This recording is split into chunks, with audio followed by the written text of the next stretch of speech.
So Iita is International Institute of Tropical Agriculture.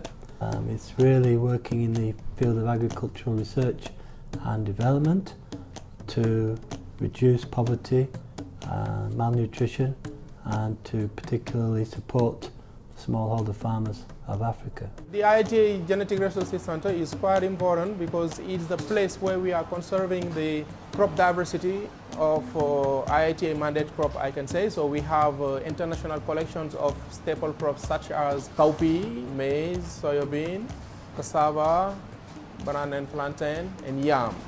We keep on trying to broaden our germplasm diversity. But also we are keeping, is a continuous process. We are always keeping effort to improve the conservation system because we need to have it as much as possible cost effective and also very efficient to meet our goals. For example, the in vitro conservation, so we are keeping the plant in a slow growth conditions. So the subculture duration has to be as long as possible so that the number of subculture is reduced.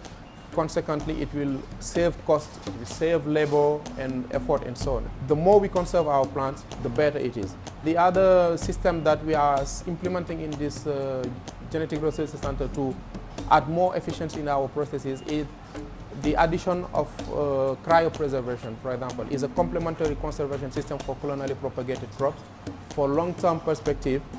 And that conservation system is great in the sense that you don't need to subculture. You make effort maybe to put them into the cryo bank, but once they are there, theoretically they are there forever. You don't need to subculture, you don't need to do anything. From time to time you can take sample to test the viability, but that is a great advance in conserving colonially propagated crop in long-term perspective because it's very challenging to do ex situ conservation of colonially propagated crops.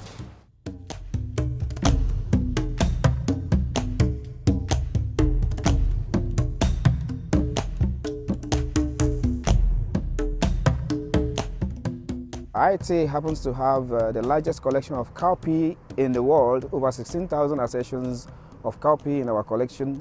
And these genetic resources of these seed crops are made available for distribution to different researchers and students and users from across the globe.